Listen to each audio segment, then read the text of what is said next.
All righty, gents. I think we can dive into today's episode. Super pumped to have you on this morning, and thanks for taking the time. And welcome everyone to the latest episode of Chainlinked by Chainlink Labs. For those new to the show, this is a Twitter Spaces series where you can learn all about the latest developments in Chainlink and the wider smart contract ecosystem.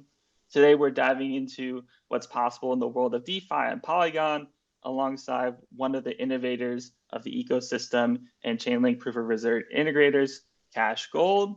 On stage, I'm joined by Francis, DeFi Business Development at Polygon, Brian, co-founder of Cash Gold, and Chainlink Labs' very own Proof of Reserve go-to-market lead, Max. Welcome to the show, Francis, Brian, and Max. I'm excited to have you both on the Twitter space. How's everyone doing? How's everyone feeling? Excellent. Great to be here.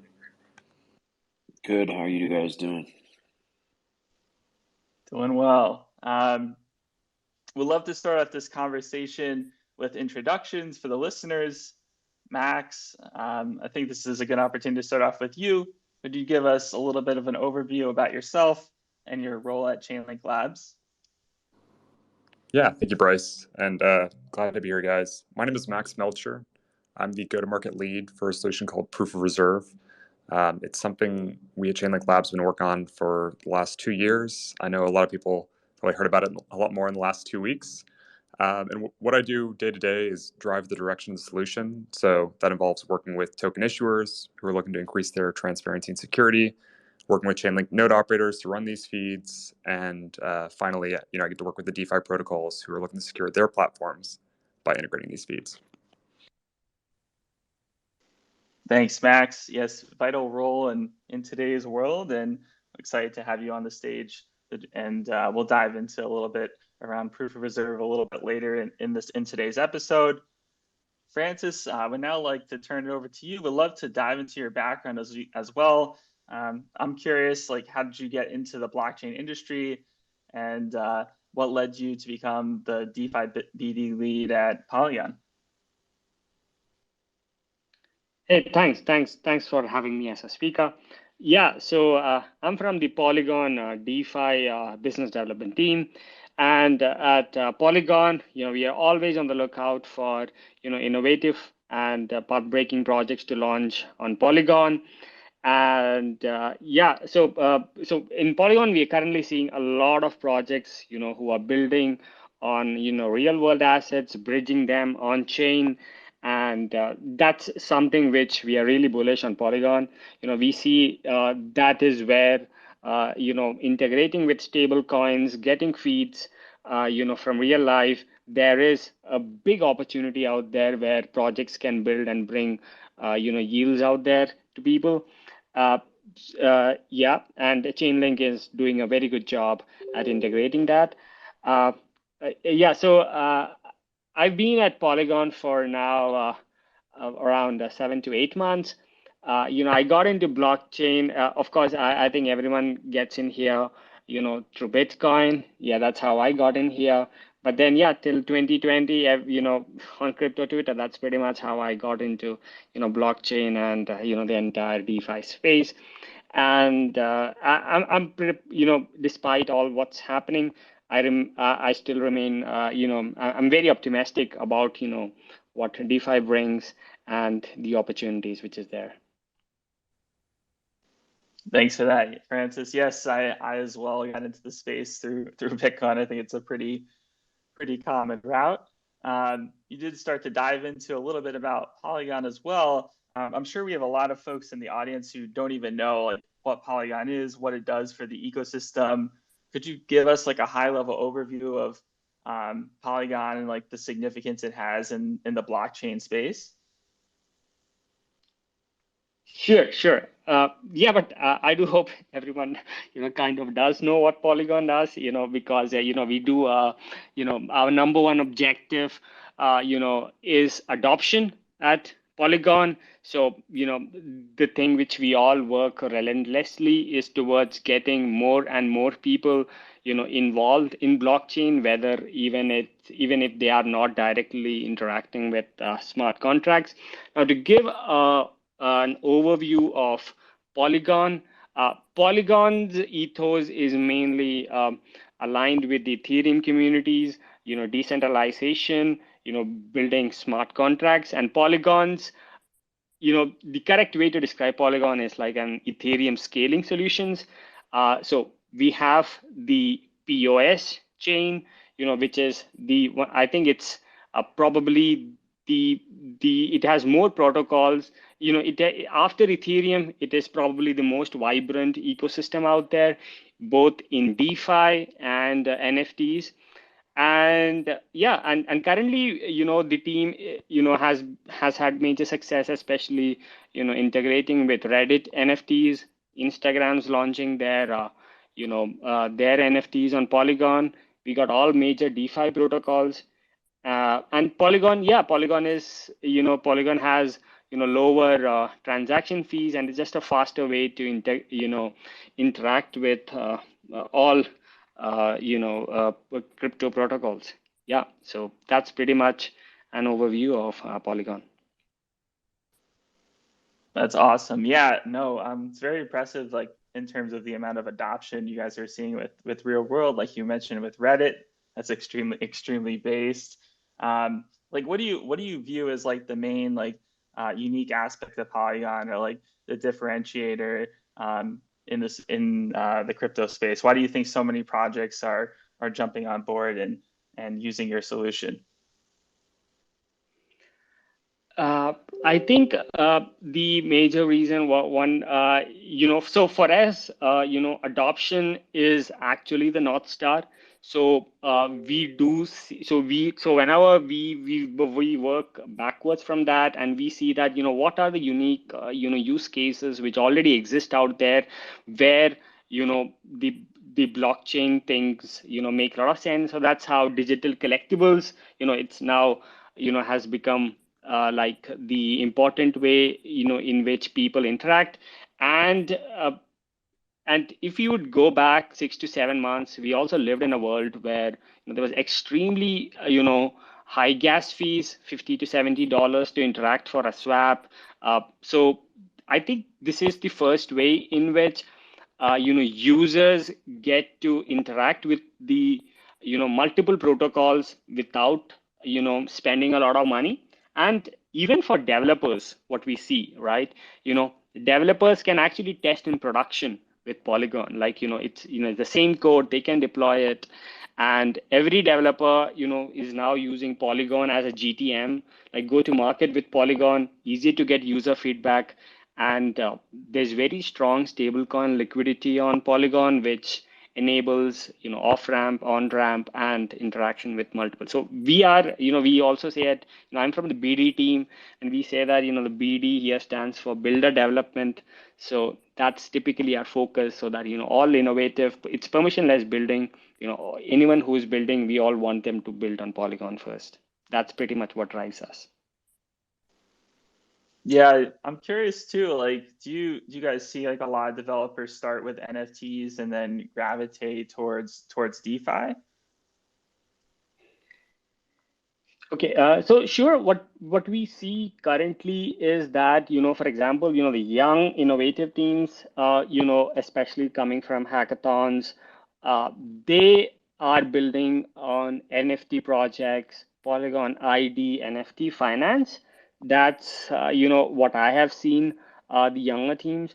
But, the experienced teams with a background in traditional finance and asset securitization and tokenization, they are building, the real world asset classes and bringing them on chain. So we see both. But, if I were to see, two distinct developer classes, might be anecdotal, but yeah, that's one pattern if I were to see currently. Yeah. Oh, cool. Oh, that makes a lot of sense. I'm also curious, like you talked about like how Polygon is booming for NFTs. Within like the DeFi space, what do you think are like some of the key differentiators in terms of supporting the growth of this marketplace with Polygon? Yeah. So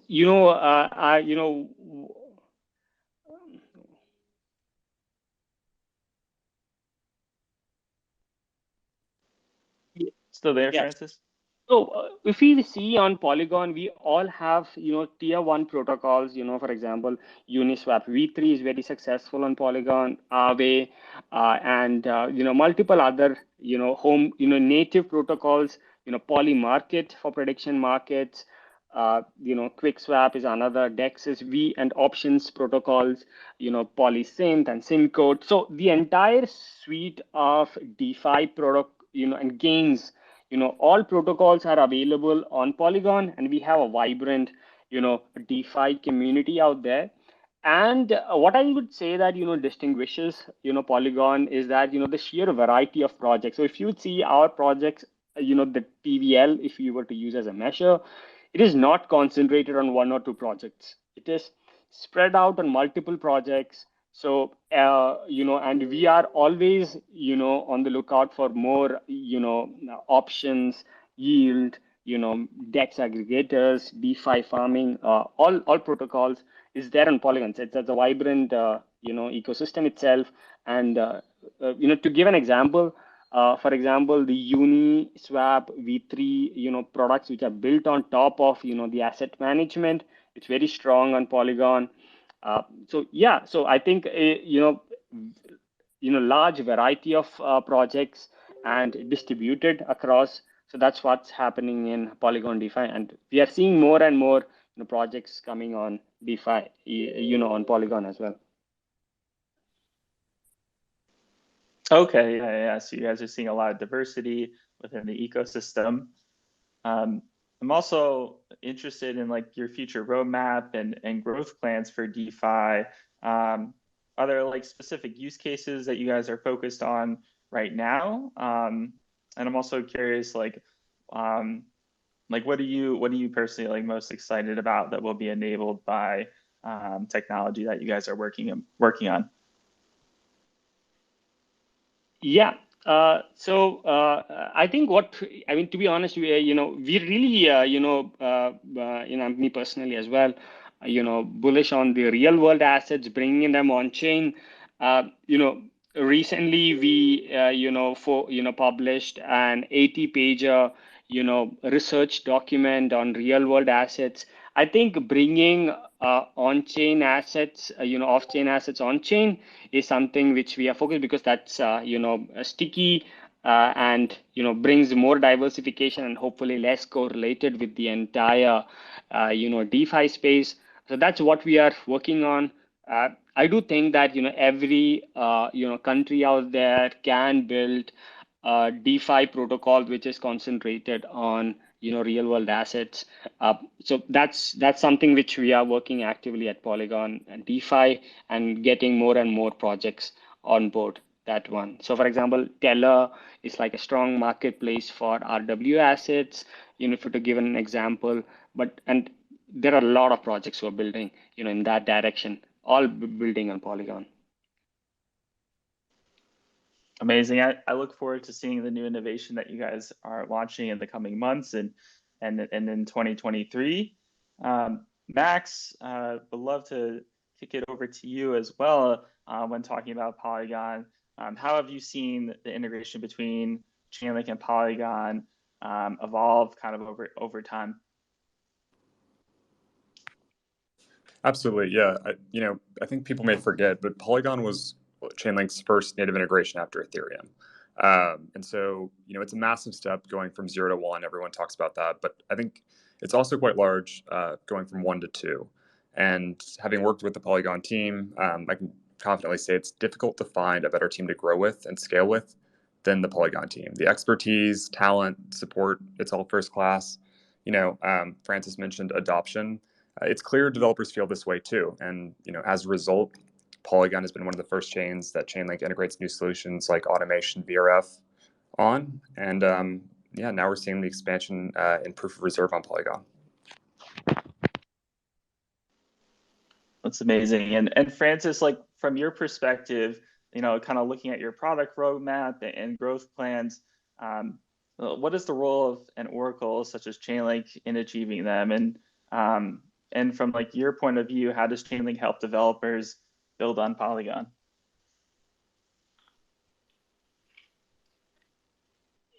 Yes, I think what one of the most we are currently in the midst of a really important something which we all knew before, but it's currently come into forefront, which is basically the ethos that don't trust but verify. I think which is one of the first principles of crypto now being brought into the forefront. And I think Vitalik himself wrote an article I think a couple of days about how proof of reserves is really important. So I think Chainlink plays a very important role, especially in bringing the information which is disparate, and then so that protocols can build on top of that. And especially I mentioned we are in this discussion about cash, the protocol of how Chainlink is bringing that trust, especially for off chain. And it's not very easy, right? Because off chain exists in a very legal, in a very different legal and very legal reality, and to bring that on chain to be trusted by participants and protocols, Chainlink is one who is doing that, so that the integration between the offline and the online world. So I see that all real world assets, especially they which require information aggregation from multiple sources, would be using Chainlink as their number one preferred oracle. So yeah, so that ways anything which has to go to one cross protocol, cross chain, and also on chain to off chain, chain links become very critical. Thanks for the kind words, Francis. We appreciate you and just Polygon as a whole, as a team. And you mentioned proof of reserve, and I think that that's a great transition over to Brian. As a reminder, Brian is the co-founder of Cash Gold, and would love to hear more about you, Brian. Like, could you give us an overview of Cash Gold and why you decided to build on Polygon? Yeah, sure. So we are a gold-backed token, and we strive to be the most transparent gold token with the best proof of reserve out there. We built that on a technology we developed called Gram Chain, which collects the data in real time about the bars directly from the vaults. And for the on-chain portion of it, we use Chainlink.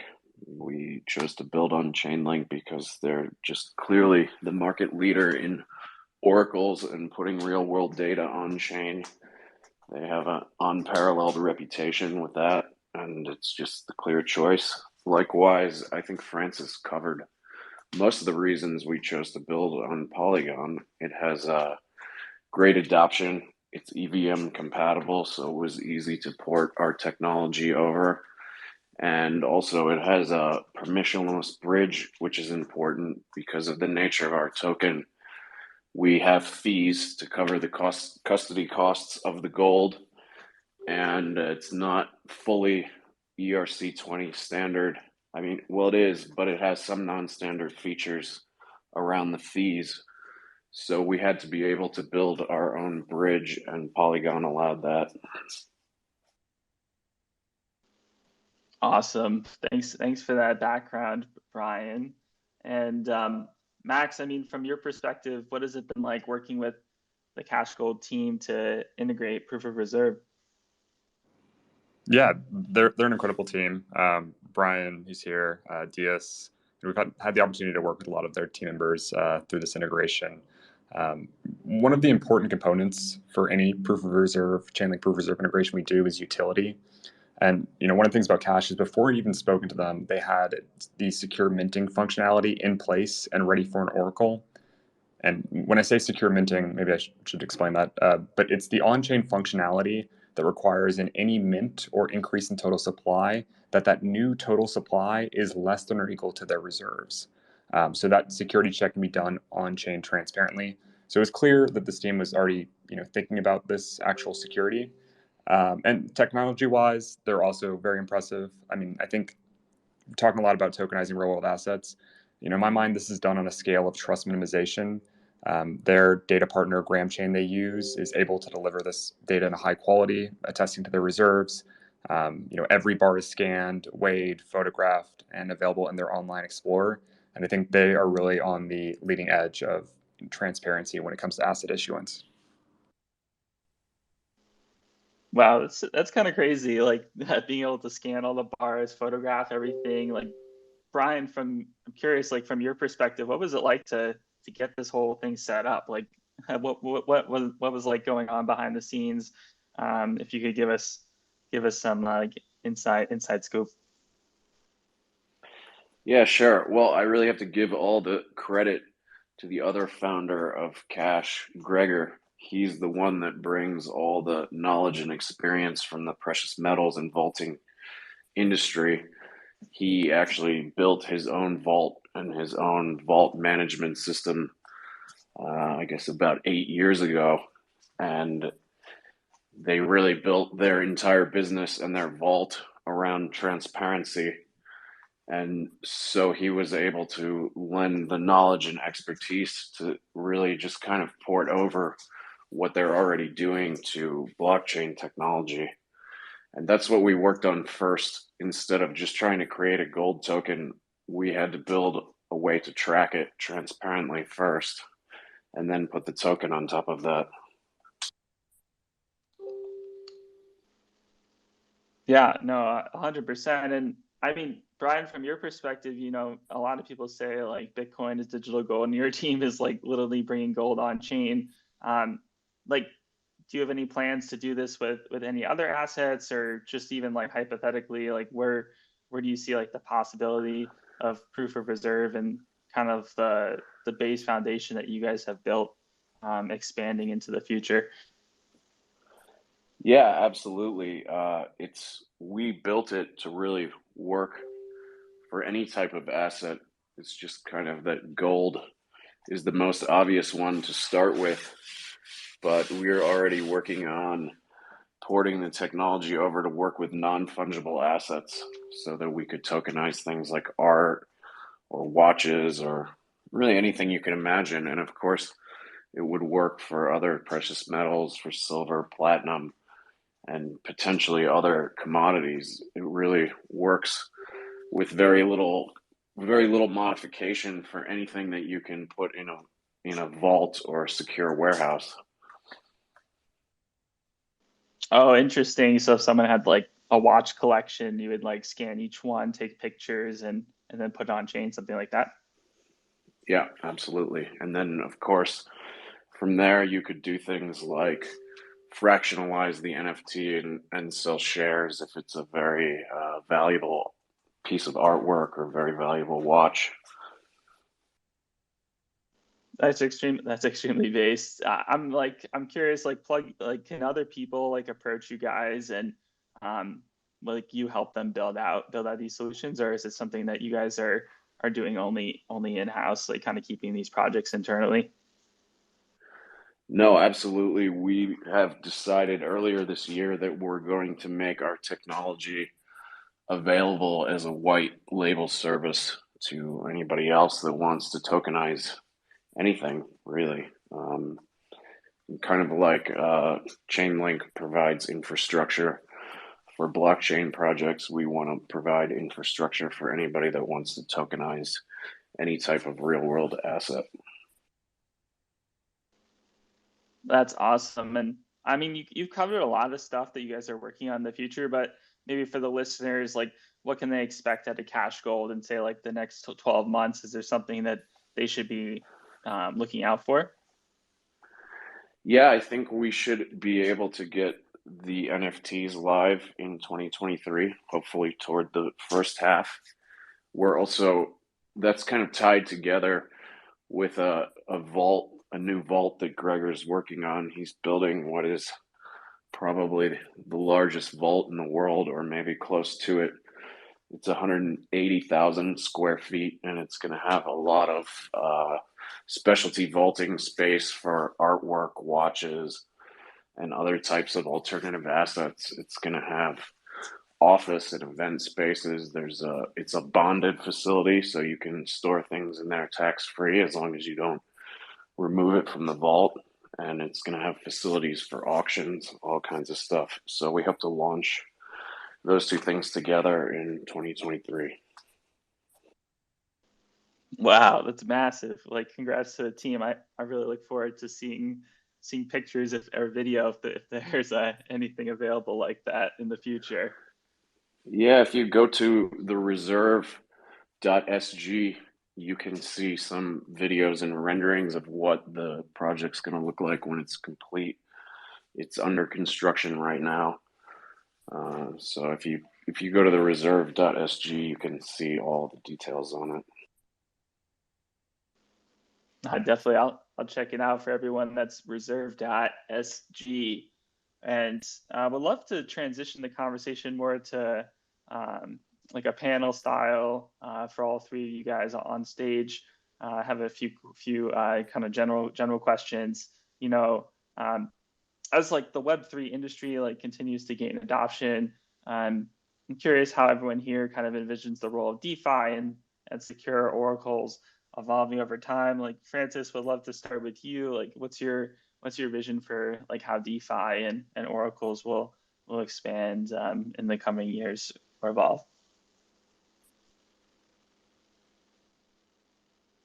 Yeah, sure. So, what I see is that, as, more, so for example, how, Cash Gold has bought in, gold, the representation of a physical thing on chain, right? There is a lot of things which are going to be built on top of that, so, there is going to be, people who are going to, borrow against this and then, have, then distribute that thing to, different applications.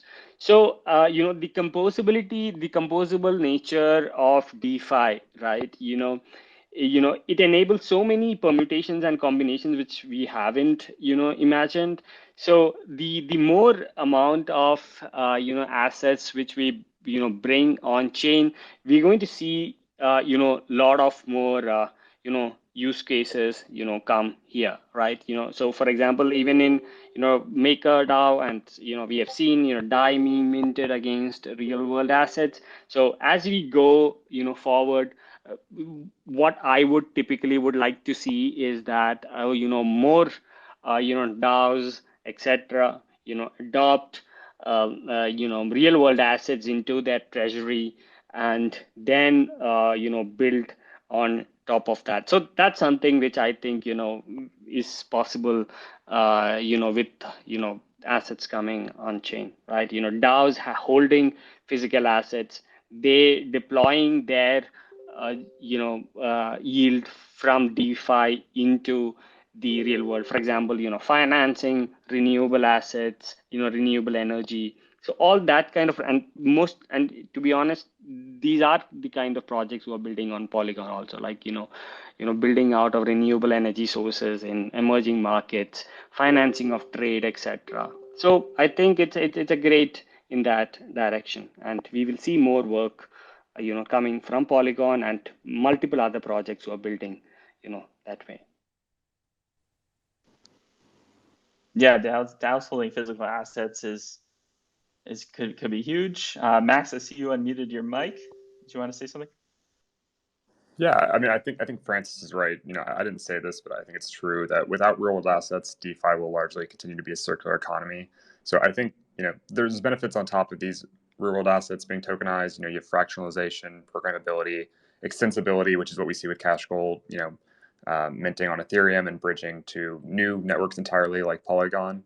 But I think I'll go back to security, and what I think is a focus for us is that this term proof of reserve can be just proof, but it can actually be much more than that. So, our focus has largely been security with that proof. So if we're providing this data on chain, this decentralized fashion, what security can be enabled on top of it?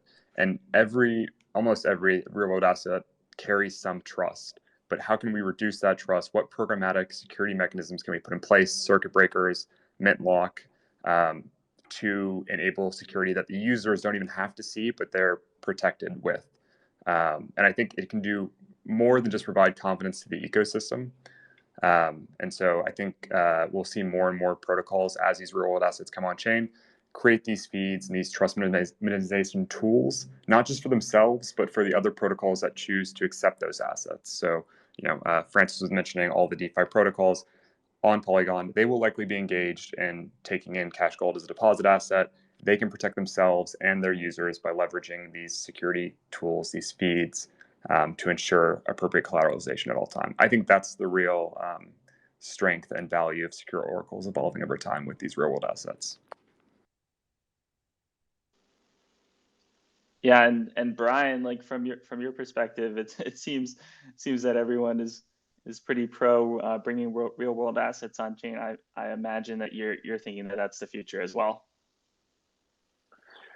Yeah, certainly. I mean, that's why we built the company, and I think that I don't really have much to add to what Max and Francis already said. I think they're absolutely right on that. Right on. And before we close out the space, I did have one final question for this group. In general, like what steps do you think we need to take to continue to improve and build the Web3 industry? Maybe Francis, we can start with you.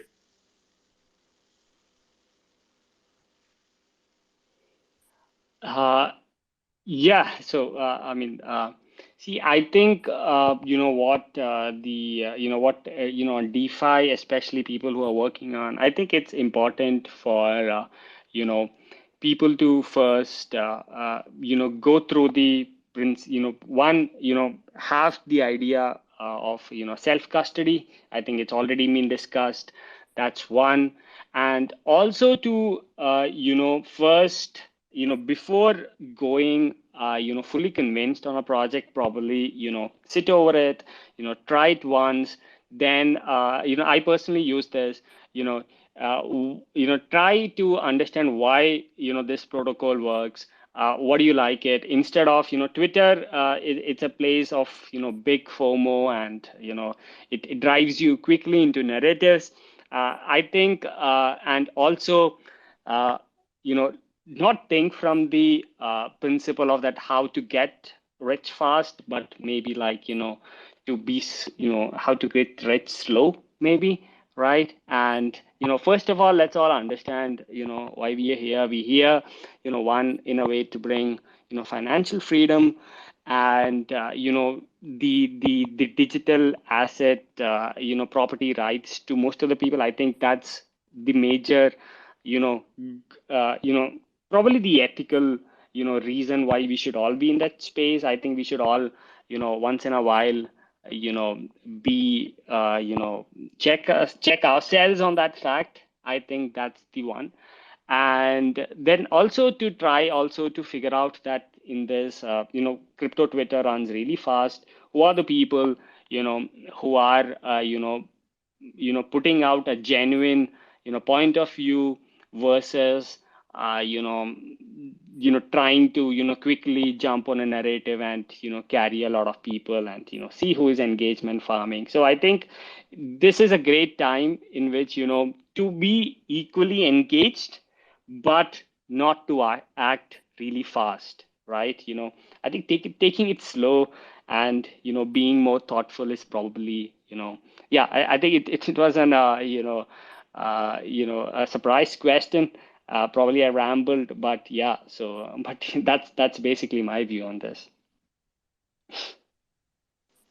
Yeah, I no, totally. I think taking it slow, having a focused approach is definitely the way to go. And Brian, what's your perspective on that? Like, how can Web3 continue to improve and build as an industry?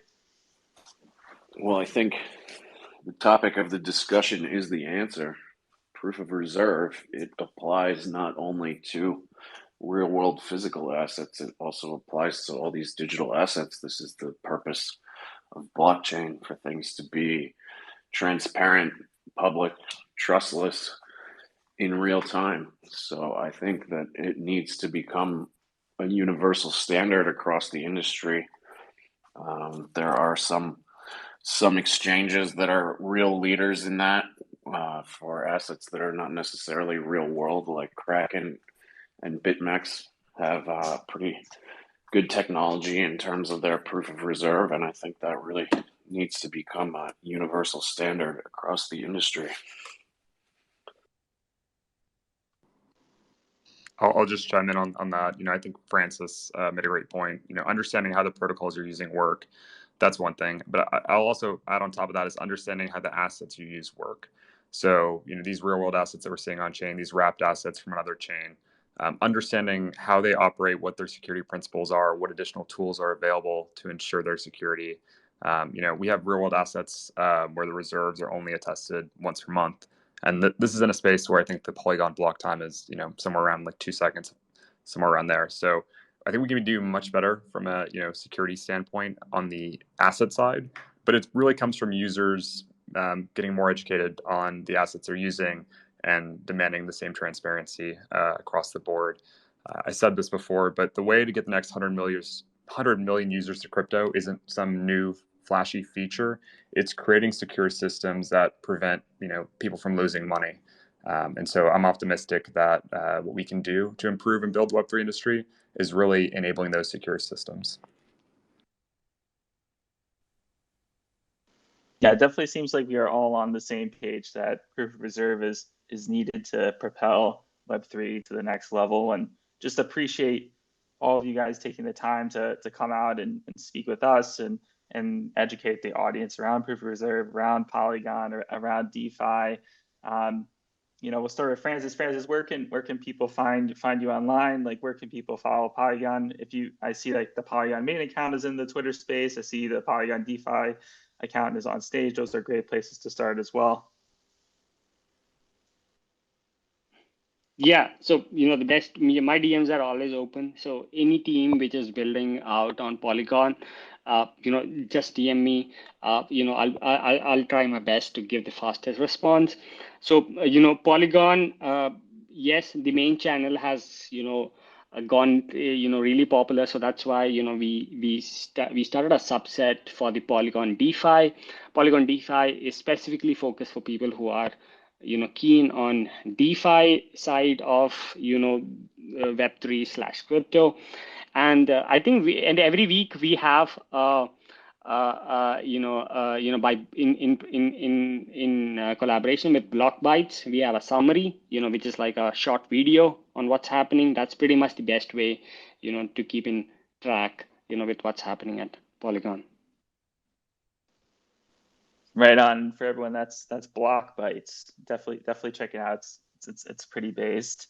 And Cash Gold, Brian, where can people follow you as well? Obviously, you're up here with the main account. It's probably a great place to start. Is there any other places people should be paying attention to? Yeah, sure. Our website is cash.gold, and we have a LinkedIn page you can find too, but we pretty much post everything relevant to Twitter. And again, the website for the vault is thereserve.sg. I just got a couple messages that people can't open. Reserve.sg. It's the reserve. So if people want to check that out and see what we're building, you can see it there. Awesome. And again, that's thereserve.sg. And Max, we'd love to end it with you. Like, where can people learn more about proof of reserve and maybe follow your own personal journey here at Chainlink Labs? Yeah, I mean, I tend not to spend that much time on social media if I can help it. So, if you're a token issuer or protocol that accepts wrapped assets, we'd love to hear from you. We've had a number of incredible discussions over the last few weeks, and some very promising things are moving forward. But the best way to get in contact with us is through the official Chainlink channels, and that's going to be chain.link/proof of reserve. Awesome. And thank you guys so much again for coming on stage and for taking the time out.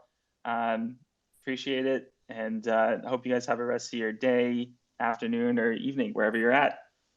We'll see you guys next time. Yeah, sure. It was great being here, and it's a very nice questions. Yeah. Appreciate Thanks that, a lot. Francis. Thanks, Brian. Thanks, Max. See you guys.